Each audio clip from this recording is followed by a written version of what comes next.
On today's show, we talk to a father whose ex-wife is dating somebody with a history of domestic abuse, and he wants to know what to do next. We take your letters. We talk about gratitude and some new research that's come out. And we talk to a woman who is dating a guitar-shredding Peter Pan. Stay tuned.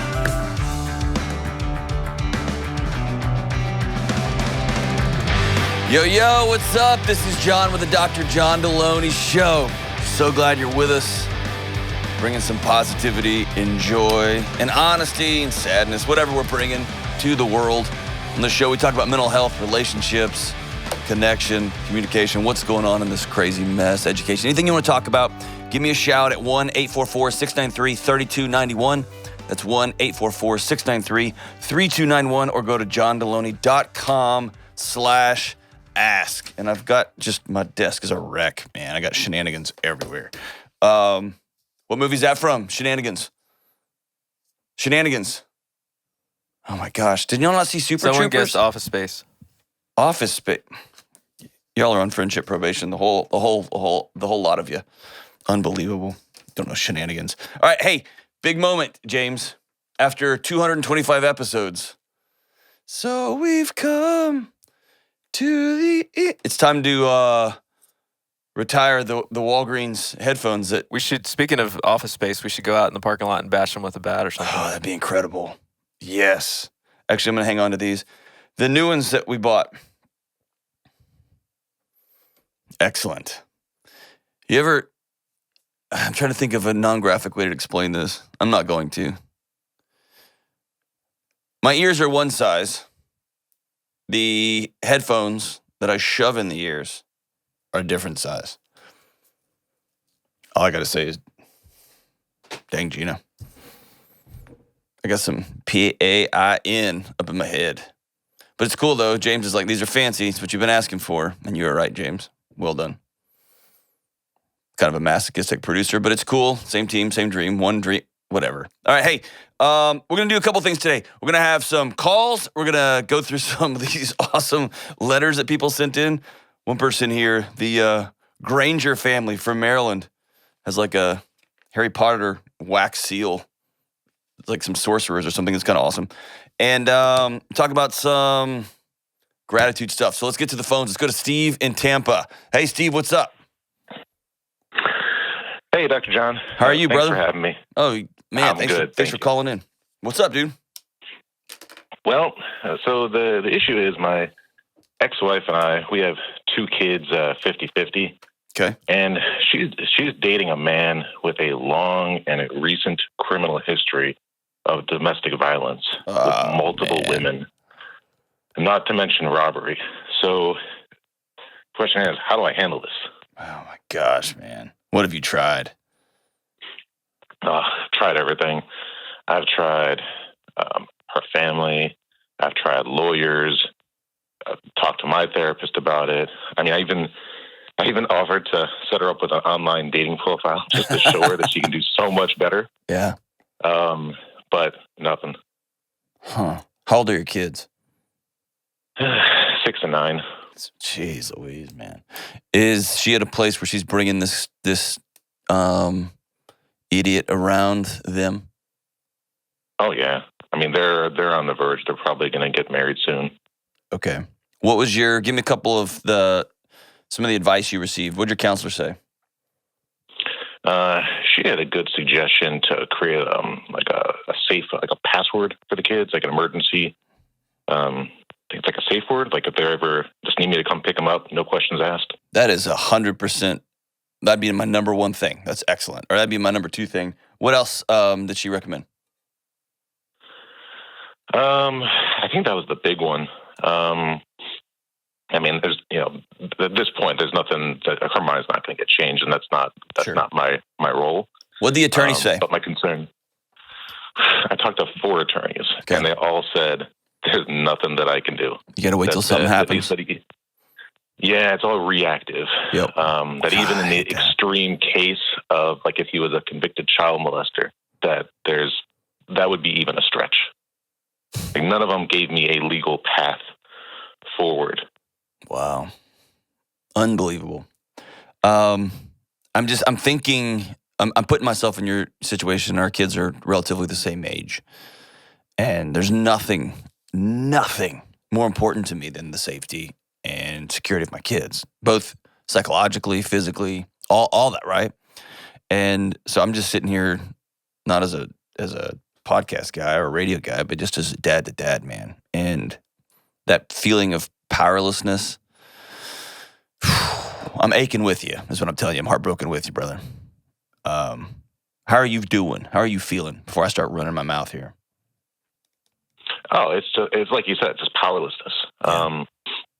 I mean, I know there's things I can't control. I know that I can't, prevent.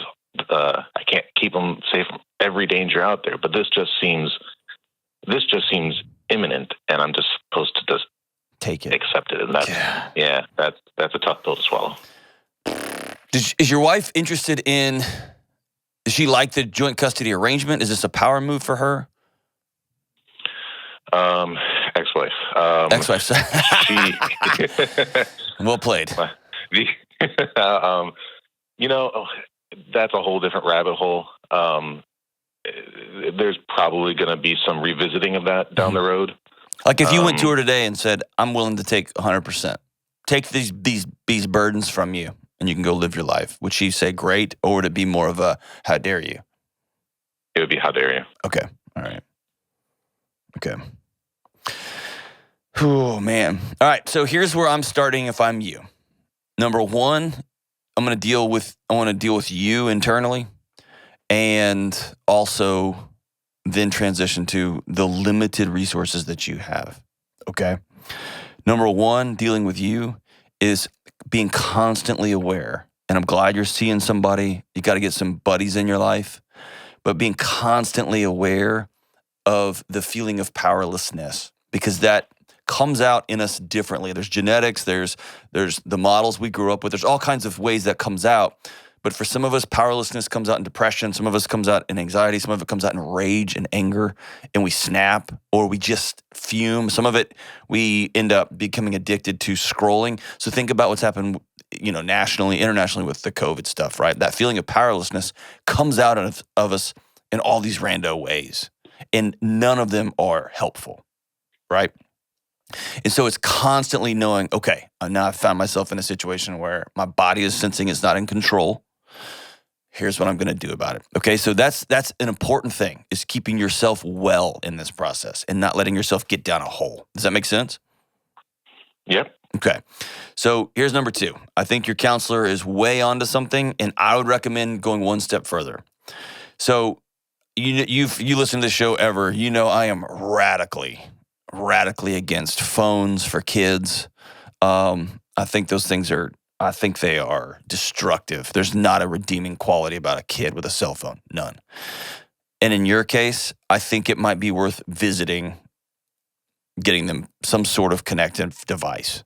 Whether that's the GABA phones, is that the ones that have some sort of protective? They don't just open up the internet to a 7-year-old, right?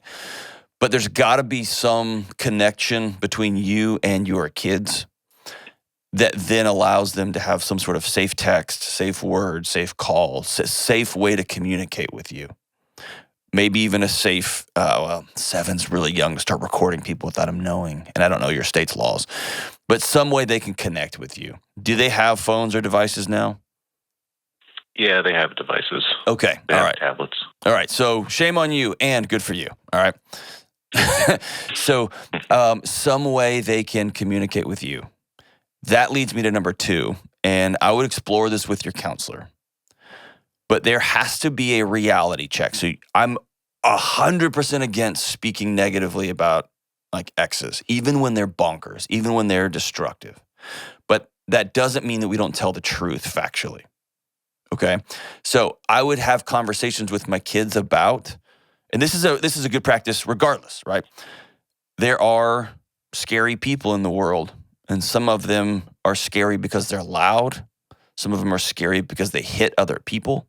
Some of them are scary, right? You see where I'm going? And this is going to be age appropriate, yeah. Share, don't scare.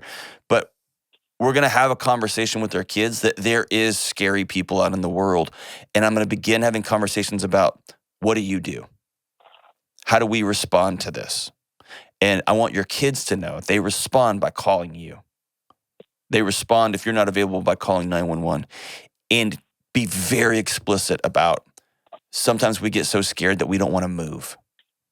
And that's really important that you reach out to daddy then. Sometimes we get so scared and somebody says, if you tell anybody, you're in big, big trouble, or I'm going to hurt somebody, then you really have to tell dad. You really have to tell 911, right? And having this conversation it's insane. The fact that you're even having to have this conversation, right? And that's where you find yourself. And so what we're going to do is we're going to begin to teach our kids and have conversations with their kids about this. In a less pathological example, my kids know we have a 911 rule.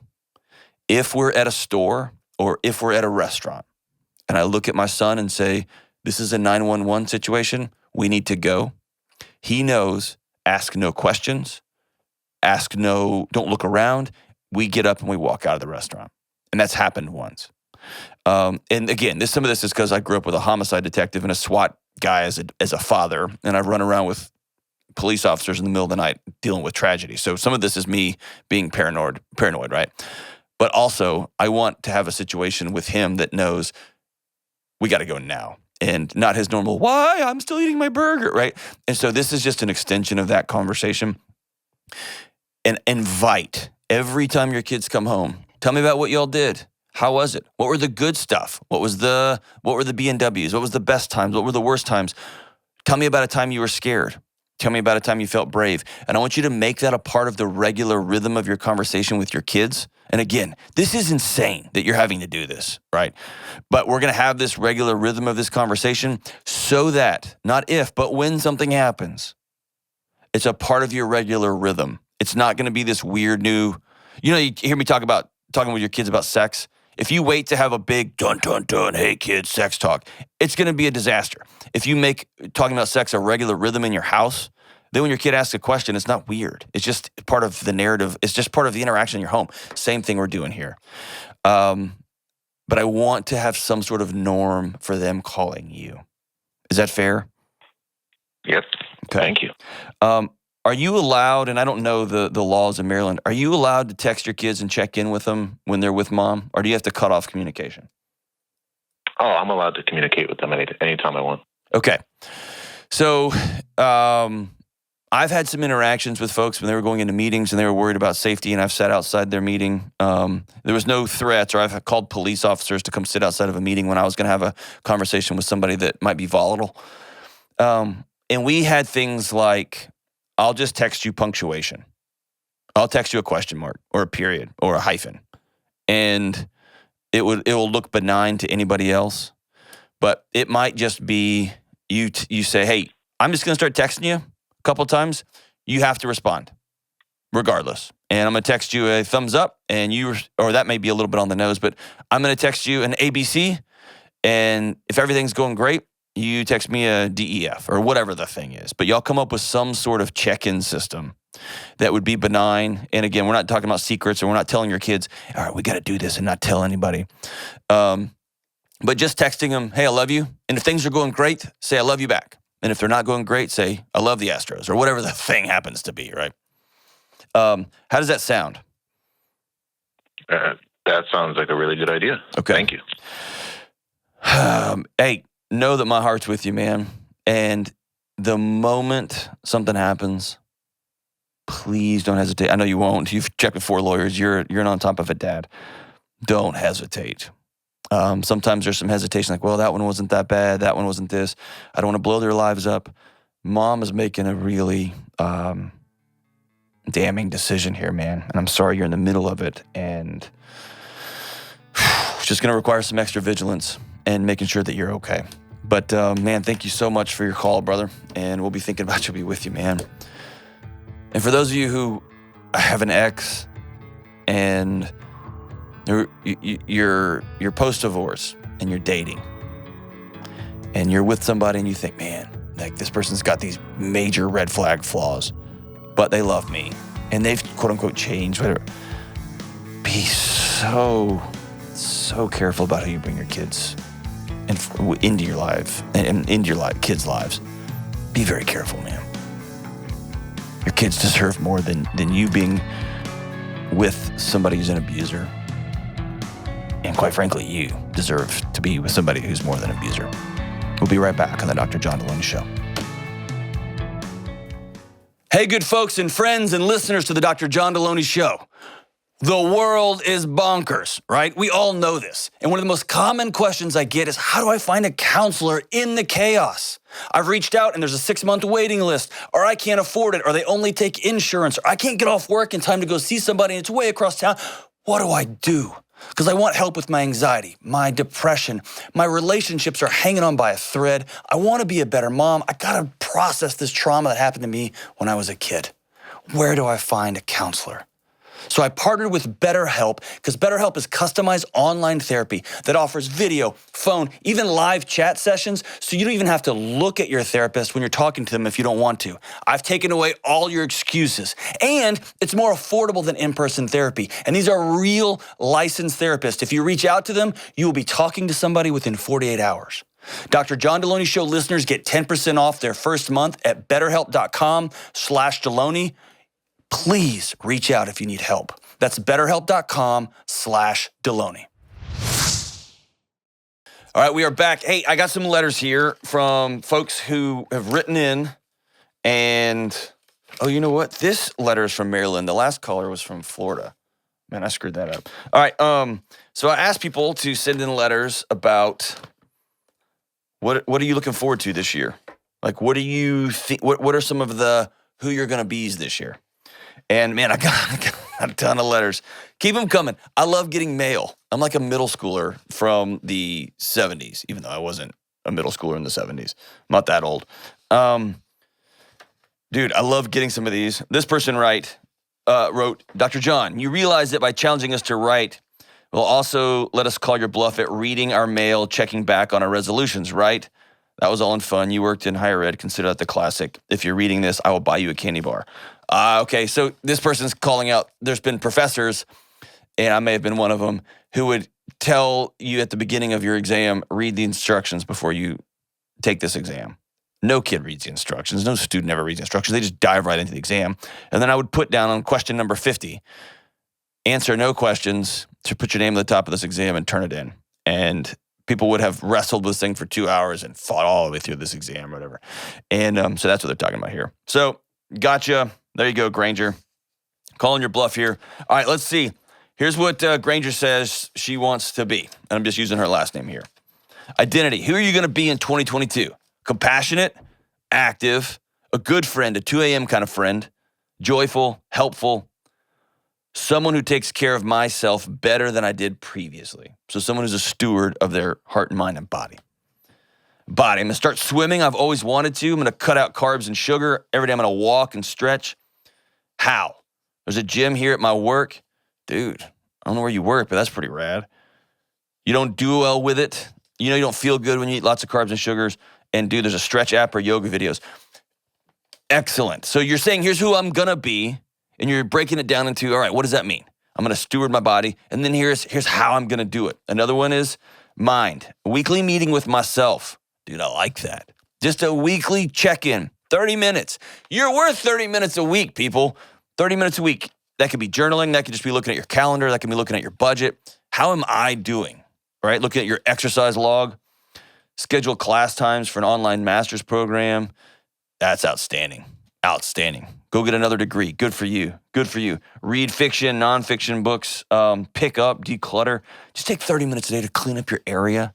Right? Set the pot to the kettle as I look at my desk and I look like that's just a disaster here. So excellent, excellent. That's what I'm talking about when it comes to who's your identity, who you're going to be, and then how you're going to backfill a plan. How you're going to reverse engineer a plan that works there.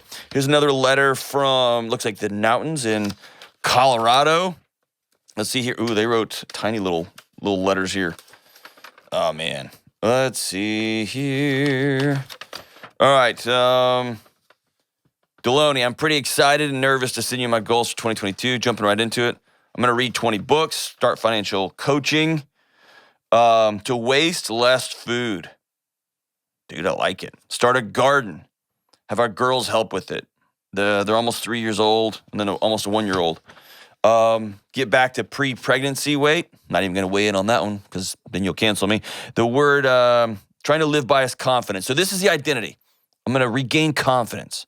I've faked it for so long. I want to take steps to go outside my comfort zone and to help grow that confidence. And how do you get confidence? By trying things, practicing things, getting good at things. And you only get good at things by giving it a shot and doing it again and again and again and again. And then you're going to fail and you're going to fail and then you're going to fail a little bit less and a little bit less. And you're going to have a success and you're going to go back to failing and you're going to go and go and go until you get confidence. A lot of us try to read our way into confidence or chatter and run our mouths into confidence. Unfortunately, you can't. You've got to do your way into confidence. You got to go and get it done into confidence. And that's, man, we've got a culture. We just think our way into things and think our way out of things. And let's discuss, let's talk. Just go do it. Just go do it. Good for you. Good for you, Bailey. This is my 2021 word that I want to also continue with. Hippie. Sounds like James. Not in a Woodstock way, more of a less wasteful, less plastic, better products, more local type of way. Cool. You're going to love locals, my buddy Andy Gullahorn says. I love that. I love this idea of, and COVID's forced some of us to do it. We just got to re-engage locally. Like, what's my community doing? How can I help my community? How can I get a business going in this town? How can I support locally?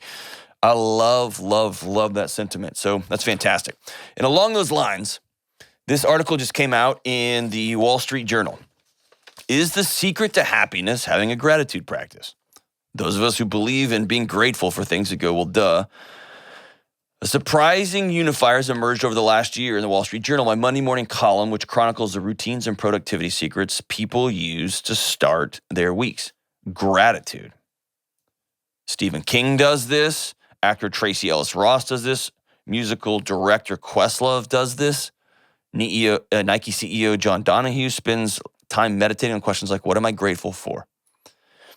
It goes through actors and actresses. You know who else does this? Just regular, normal people. It doesn't have to be actors and CEOs. Just regular, normal people. Sit down and say, hey, listen, what is going good in my life?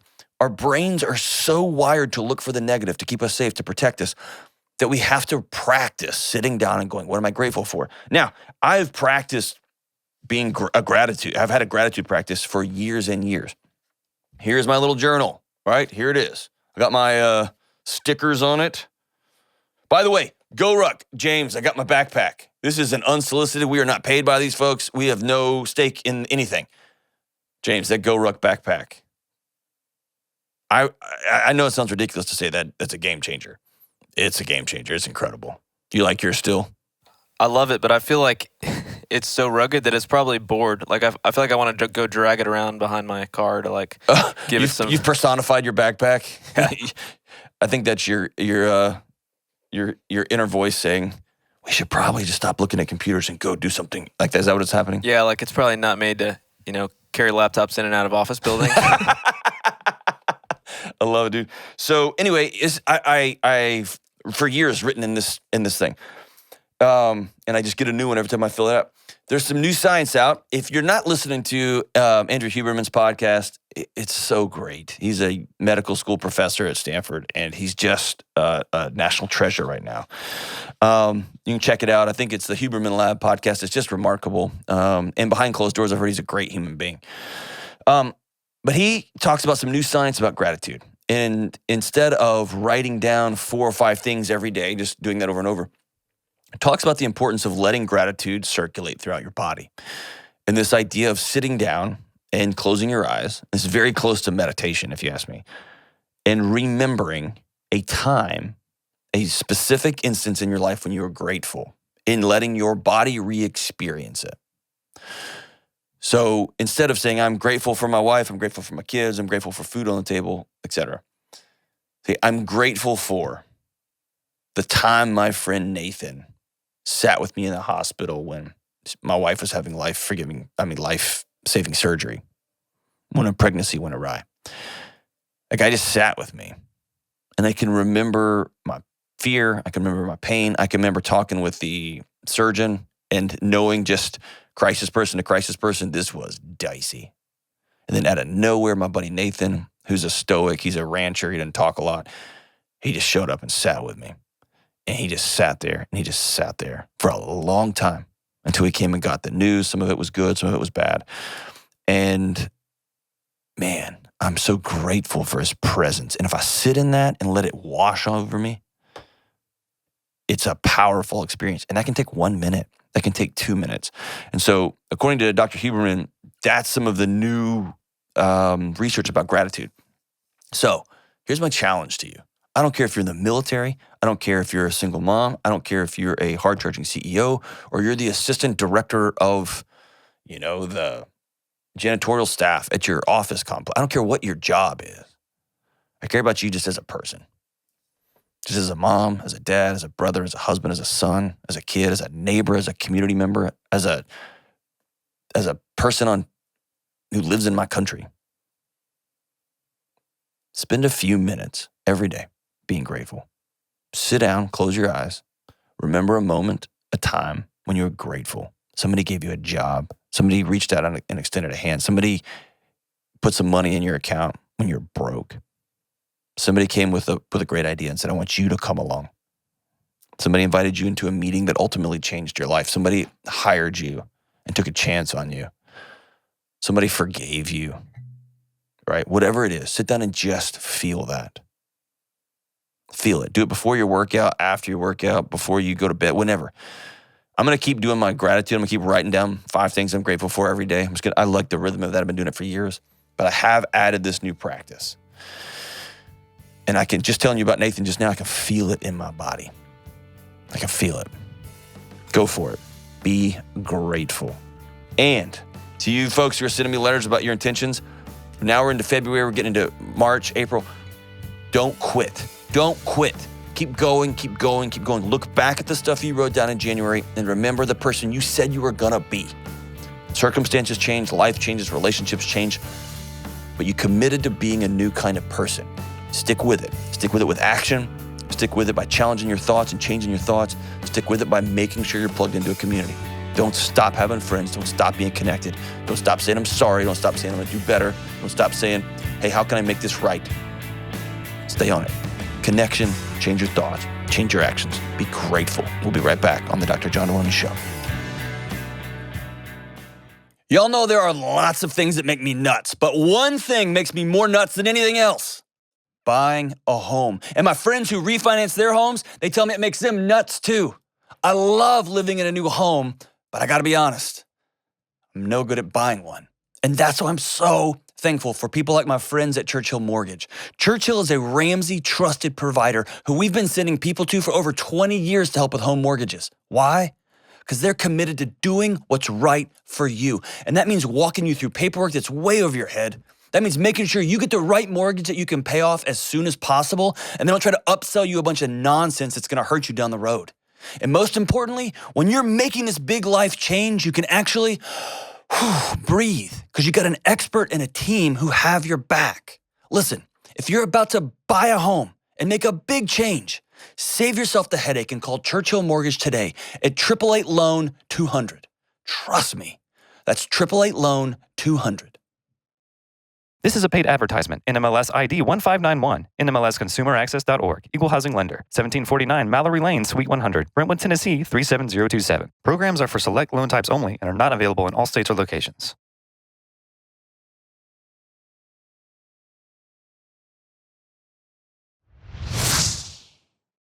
All right, we are back. Let's go to Sydney in Dayton, Ohio. What's up, Sydney? Good morning. Sorry, they told me to do a countdown off air, and I was counting in Spanish, and then they said that I shouldn't turn the mic on. So you got to hear me counting in Spanish. That's what that was all about. We're helping out I learned something new. We're helping out the YouTube kids, and I do like Spanish. It's my favorite language. All right, so what's up? So I live with a guitar shredding Peter Pan. Is his name James Childs by any chance? No, it's not. All right, just wondering. Guitar shredding Peter Pan. That's my favorite. All right, tell me about this. He lives, breathes, sleeps, eats guitar. That is all he's incredible, I have to say. He is incredible. but that is all he is interested in doing, and that's all he does. Does he earn a living playing guitar? Not really. No, no. I have I take care of everything. Well, not everything. His incidentals he takes care of. He does make money. He could be professional. He just doesn't have the motivation. I take care of the house. I own the house. I clean the house. I repair the house. I do the car repairs. So how can I help? Is there a way I can motivate him? What are you getting out of this? Oh, I have a blast with him. He's sweet. He's affectionate. What else? I've always taken care of myself. Always. Okay. I have always been independent. I have kept myself separate financially from everybody I've been with. I know, we have a lot of fun. How old are you? Old enough to know better. You're getting something out of this. What is it? Companionship. Why? I get attention. Why is this where you have landed as your benchmark for companionship? Well, it's not about him. This is a story about you. Yeah. I lost someone after 13 years. Okay. Passed away? Yeah. Okay. From addiction. Yep. And during that addiction, I was totally neglected for about 8 years. Yep. And then after he passed, I met this one, and he just hugs me and holds my hand and pays attention and loves me and shows it. And that for your body, for your spirit, that was worth the trade for a season. Yeah. Living 8 years with an addict it's like somebody putting a plastic bag over your head. You can't breathe, and then you're allowed one gulp of air, every 2 minutes, right? And you can't breathe for 8 years, and all of a sudden somebody takes that bag off your head, and somebody comes up and just pumps oxygen into you for a season, right? And it feels so good. It sounds like you got a kid. You got a pet. Exactly. Because you're a mom right now. You're not somebody's girlfriend. That is how I feel. That's what you are. Yeah. Your feelings are accurate. Often our feelings lie to us. Your feelings are not lying. So you've got a child that you take care of and that offers you sex, intimacy, and human connection. What else? Humor? Yes. I mean, you can watch Anchorman reruns to get humor. Like, what are they offering you? Like, you're getting something out of this. Is it safety? Is it security? Is it you can't fathom starting over yet again? Like, what is it? No, that doesn't scare me. Yes, it does. Not really. Not starting over. I love change. Okay, so break up with him today. Well, I don't want to hurt him. Because he's your kid. Yeah. Now, I was being facetious about breaking up with him. Your response confirms what you already know. Your instant response was not, but I love him and I want to spend the rest of my life with him. It was, now I'm trying to protect him. And no relationship can be built on protectionism like that. Protection is a part of a relationship, but it comes from a deep-seated sense of love and interconnectedness. How long have you all been together? 4 years. Whew. You can tell me you're not afraid of change. Your body knows this story. The story of loss, the story of being single, the story of waking up and there's nobody next to you. Your body knows that story. And you can tell me like, nah, it's cool, man. It's not. That's going to be hard. Be real, real hard. Is that true? That is true. Yeah. I hate to admit that, but that's true. there's so many. One of the great evils of living and loving somebody who is an addict is you lose sense of yourself. You feel crazy every day, right? You feel untethered. You feel disoriented just making your way through the world because the person you love is also the person that hurts you the most. And your body and your brain have to toggle back and forth between I'm in love and I care and I'm trying to keep well and I'm being hurt all the time, either through neglect or positive, right? All the time. And you feel bananas and it can lead to one of two things, hyper codependence or an addiction to absolute stoic control. And you hit it. No relationship can survive either of those extremes.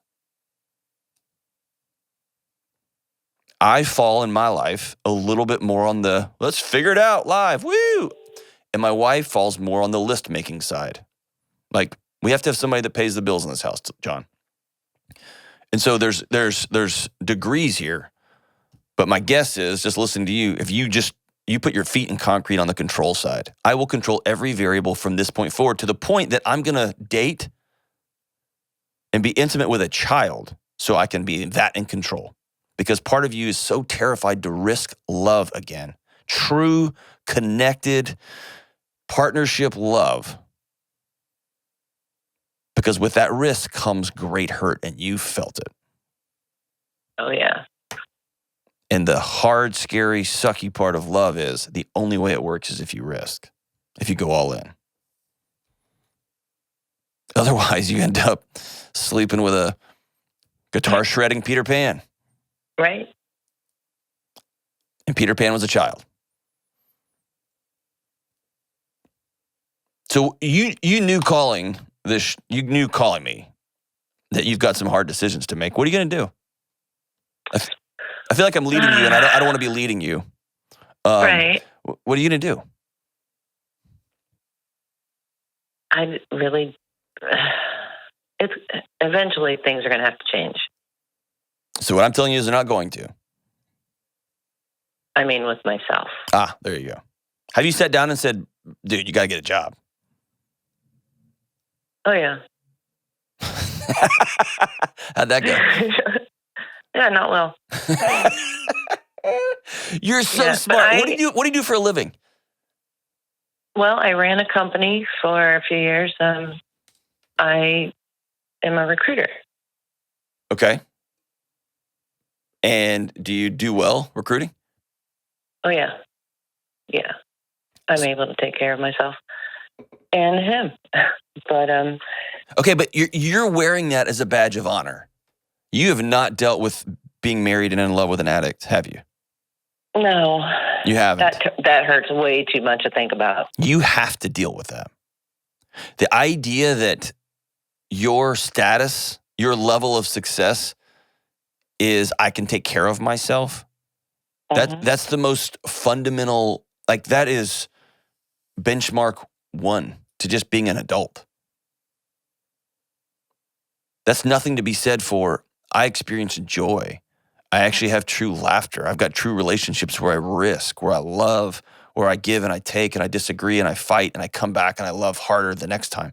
Like you're still so wrapped into your original pain that I take care of myself. Yeah, I hope you do. You're an adult. Yeah. And you're really freaking smart. And one of my closest people to me in the world is a world-class recruiter. And you got to be real savvy and real smart and very quick and stay up late and get up early and all those twists and turns of that job. And I know you can do that, but you got a blind spot here because you haven't dealt with the original pain. Why are you scared to go in? You say it's going to hurt so bad. Why? I don't know. I've never felt anything like that. I've had loss, but I tried so hard to keep him alive and do everything I could. Hey, Sydney. And that's all I Sydney, focused on. Yeah. His death is not on you. Feels like it. You got to put that story down, sister. He didn't die because of you. It took me a long time to figure out I couldn't do anything. Though in it, while I was in the throes of it, Mhm. I tried everything. Of course you did. Because you loved Anything I him. could think of. Because you loved Yeah. him. But you still wake up every morning with the feeling, with the brick in your backpack that you killed your husband. And that's not true. Mm-hmm. It's not true. That story doesn't hold water. It's a myth. And that brick is keeping you from relationships that you deserve, from joy and laughter that you deserve, from sleep. Man, you're talking about people who can't sleep. Be married to an Yeah, I addict. can't. Right? Yeah. Oh, yeah, the fear all night long. All The night fear. long. Yeah. You still don't sleep, do you? Nope, I wake up every night, a few Right. times a night. Mm-hmm. Can I tell you, you deserve to lay down and go to sleep and sleep all night. You deserve somebody who will love you and participate in bills, participate in what you want to do, joy, all that stuff. You got to set that brick down. I want you to say out loud, what was his name? The one that passed, Yep. Chris. I want you to say out loud, I am not responsible for Chris's death. I am not responsible for Chris's death. You just said that in a very clinical way. I want you to drop your shoulders all the way down. You had to say it to get through it, and I get it. I want you to drop your shoulders all the way down. Drop them. They're clenched up around your ears right now. I can feel it. Drop them down and say it. I'm not responsible for Chris's death. I am not responsible for Chris's death. And today, before the day's over, you have one homework assignment. That's to call somebody and say, it's time for me to start healing. And my promise to you is this. When you start healing from that trauma that you've experienced, and you've been through a lot, the death is big. The death is the big acute trauma. But you experienced so much. You know this cognitively. Your body's holding so much pain still. Still vigilant, still trying to keep things going. So much so that it will take love from a child just to keep some oxygen pumped into your heart and just so you can keep going. I want you to call a counselor and say, today's the day. Make that first call. I got to start healing. Will you do that for you? I absolutely will. You promise? I promise. You are the bravest person I will talk to this week. Did you know what you're going to have to walk, the harrowing hallway you're going to have to walk down to heal this, right? Yeah, a lot of tears I've been holding back. Yeah, man. Think how exhausted your body is from not wanting to feel for so long. From carrying that guilt and that weight. Think about it as a backpack full of bricks. Think how tired your body is. When you finally set that stuff down and let that stuff go and let that stuff out, your body, you're going to sleep. Oh my gosh, sister. And then you'll look over and go, what are you doing in here, man? Peter, work or go. I'm freaking Sydney from Dayton. I'm not a mom. I'm a woman who's going to have a relationship that is egalitarian. We're going to love each other. We're going to support each other. And we are going to run for the hills together. I'm not going to be anybody's mommy unless I have my own children. Is that fair? That is fair. You're the bravest person I'm going to talk to. Now, here's the thing.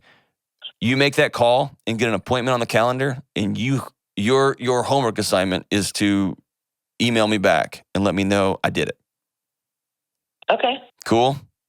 I will do that. If you don't, I'm going to publicly shame you. I'm just kidding. I'm not going to do that. Okay? I promise. I promise. You're worth more than all of this. You're worth more than all of this. You got a hard... Sometimes I know. Huh? Sometimes I know that. I know, because you're smart. And I guarantee you're a fun person. You're an exhausted person.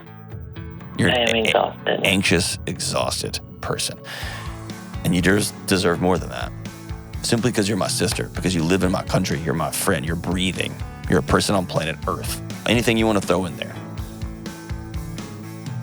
It's time to heal. It's time to heal. And then get on to the next chapter that is whatever you want to make it. First step down the track starts today. So proud of you, Sydney. We'll be right back on the Dr. John Delony Show.